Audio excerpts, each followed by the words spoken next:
Okay, you're not? Yeah. We weren't recording. We're not recording? Yeah. No, we are. That's Mark with Tempest. Hey, how you doing? We just did about 10 minutes of a great conversation, Yeah. and now we're going to do it for real. Okay. That was practice. Yeah, okay. Okay, so we're in Marco Tempest's laboratory, which is in New York, and you got everything here. By the way, this was part of a TED Talk. Yeah, Your robot was? So this is Eddie. Eddie, what does Eddie stand for? See, I'm ready to go. Electronic Deceptive Intelligence. So this was a piece about kind of how would a magician interact with a robot on stage. Do you still use it? Any robots which would be truly intelligent and could manage things like performing magic tricks. Do you still use it?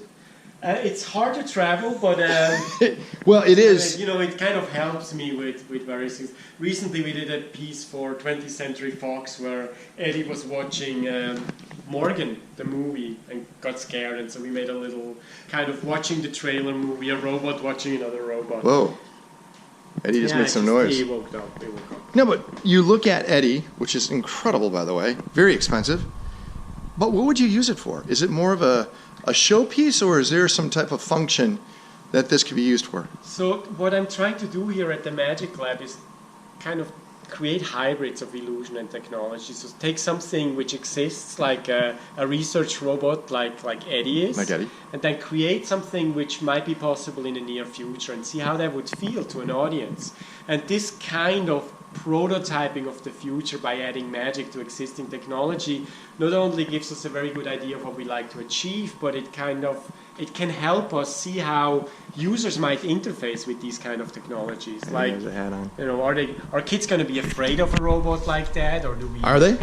You put it in front of kids. Kids ask questions like, "Can he change from a boy to a girl? Can he poop candy?" That's the kind of stuff kids are. I want to know that too. And so, can he poop candy? How would that be, right? So maybe we should add that to it. Does it have a candy pooper? From a boy to a girl. So these are kind of interesting thought experiments and great ways to bring stories of the future onto a stage. Why do you have an emergency shut-off? Because every robot, if he's something, needs an emergency shut-off. Really? Yeah. Terminator didn't have one. Yeah. Well, he did. It was deep inside his brain. Yeah. So this is the robot that doesn't get used a lot. The thing that does get used a lot right now are over here. This is probably, you're more immersed into this side of things right now than anything else, aren't you? Yeah, so recently I've been playing a lot with the idea of how it would be if we could control drones with gestures. Like if we could have a flock of drones around us, tiny little drones, which are safe if they bump into you. So we've been doing a lot of experimenting and engineering and software and hardware. Is this design. your own drone? Did you make this? This is actually an open source design. This is called the Crazy Fly, and we added an illumination system. So they're little fireflies. They fly around, and they use various ways to localize. So one way to localize them is to use a motion capture system, which are these cameras up here. Oh yeah. You can tell each of the drones where exactly they currently are.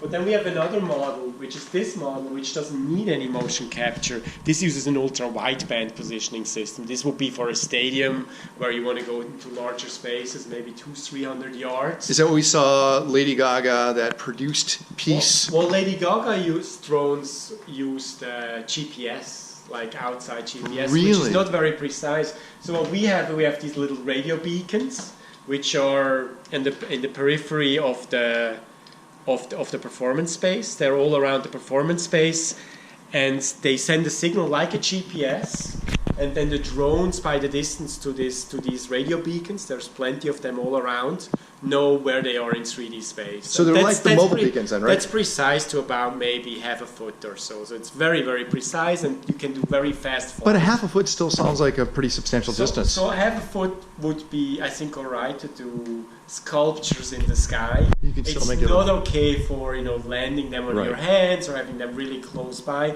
So for that we have another system, which is there is something else. Yeah, so we do have another system, which are drones which don't rely on any radio communication. They have their own internal flight planner. They look like these.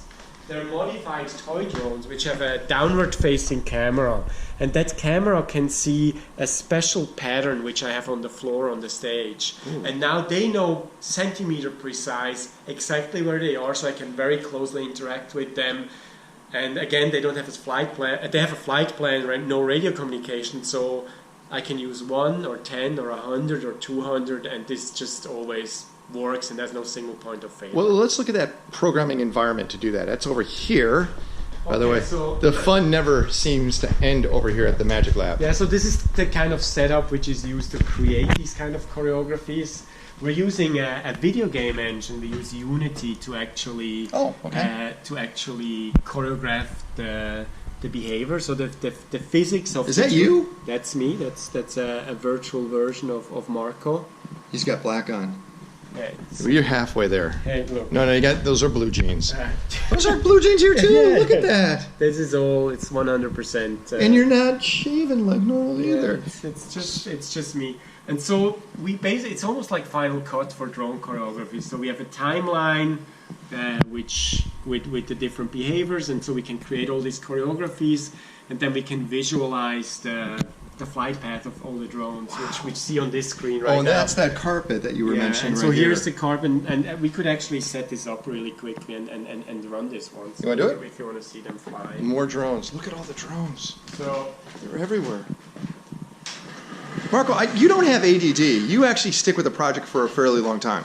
yeah, so this was quite an endeavor. We started like almost 4 years ago was the first tests 4. with drones, and then the last 2.5 years were quite intense, kind of trying out different systems and figuring out for different venues and different environments what would work. I think at this point it's kind of the holy grail of entertainment. People want to see drone They do. swarms, but it's a very timely topic, but it's also their safety concern. So it has to be done really right in order to satisfy the needs of large venues and to What have you're doing. nobody get hurt. But when you say the word drone, we're not just talking about flying devices, because drones mean unmanned, doesn't it? Yeah, so these are unmanned aerial vehicles. Right. I would say they're micro vehicles, and so my interest is in using them for liberal arts to see can they be Creativity, 3D flying spaces. flying sculptures, little sparkly fireflies. What can be achieved with that.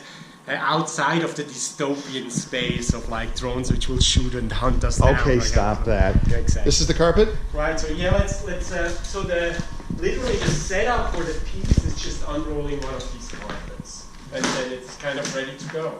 Is this something you came up with, or? I work with a company in France, which is the company which actually created these toy drones, Parrot.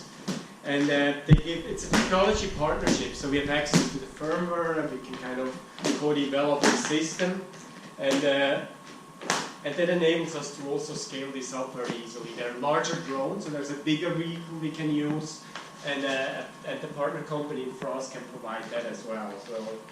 So I met Marco back in 2006 when he was using his Nokia phone to do magic tricks, because he felt that, hey, a camera on anything, including a phone, when it was before the iPhone, you can do magic. And he wandered New York City doing magic tricks using no cuts, no edits, real-time magic utilizing the phone.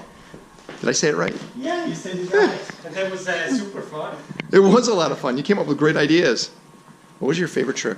What was your favorite of all of them? Do you remember? What we tried to do, it was kind of the idea behind the project with doing magic with your phone is to make it impossible to use camera tricks, to have no editing, no post-production, and to do things which you would never see on a stage. Never.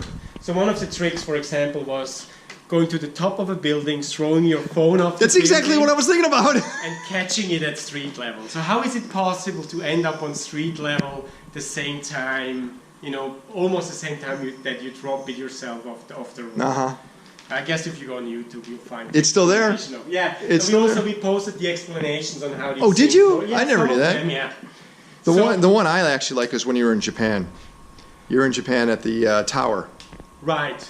So I just started up all the drones. So they're When you say you started them all up, what do you mean? They were off? so and they're now they're all loaded. They all have their software running in them. They look at this blue LED which is underneath them, and the moment I turn the LED off, a timer starts inside the drone. Okay, so you got to get going. So, Go. So now these drones will tell me that they're in sync. So they're pretty much in sync, and I can place them on their marks. Let me put this really quickly down. So this will be the setup on a live stage. I just put them down. It would already be set up, you said? Yeah, so you want Well, but I thought you had a timer. Let me show you something new. It's a new piece I've been working on. It uses drones and magic and is very topical. How would it be for a magician to design tricks in a technological age? So, here we go. Magicians have always stayed ahead of the technology. Their illusions accomplish what technology cannot. But what happens when the technology of the day seems almost magical?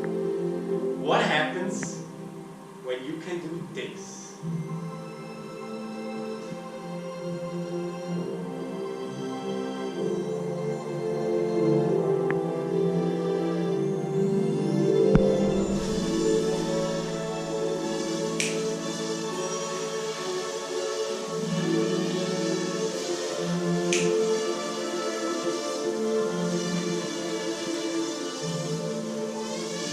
So 100 years ago, that would have been the magic of levitation.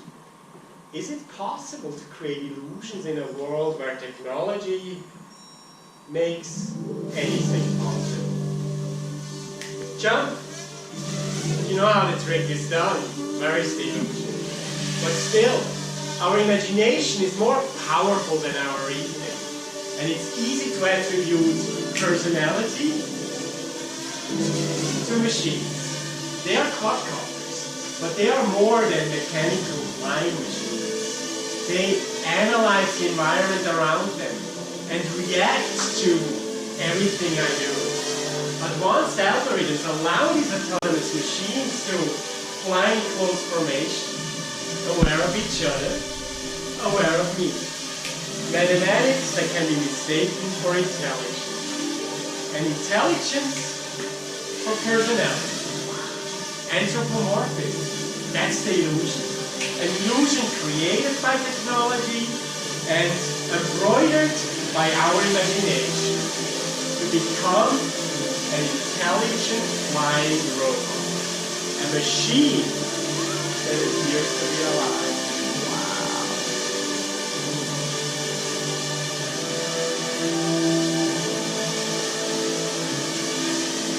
Pretty cool.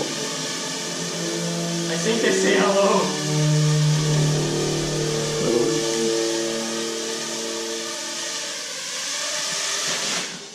Wow. And then, of course, I need to teach them how to clean up. So, guys, over here. Come on, everybody. Right in here. Come on. Everyone. Quickly. A little bit to the left. There you go. Everyone, that's it. Come on. Come on, everybody. And that's it. That's amazing. How long did it take you to do this? So, How many times have you practiced this over and over again? so once the choreography is set, of course, this is kind of a benign thing to do. It is. It's reflex for you almost. But it took quite a while to arrive at a place where the technology is just robust enough to actually go out and show this to an audience. So last thing before we go. There are a ton of awards over there. You are a magician. I'm a magician, yes. You really are. And a technologist. Yeah, you're a magician. Could we just walk over here for a second? You got a ton of awards. They're almost thrown together like you forgot about them. But you can't. Can you show me a few of them that really, I guess when you got them, you were in awe that you were seen as the magician you are? No, it's always lovely to get recognition from your peers or from your industry. So there are a bunch of awards. Like this is the World Magic Award for Best Contemporary Magician. Or this is the Merlin Award for Best Contemporary Magic. There's one from the World Technology Network, which I got at the United Nations at an event. What's inside?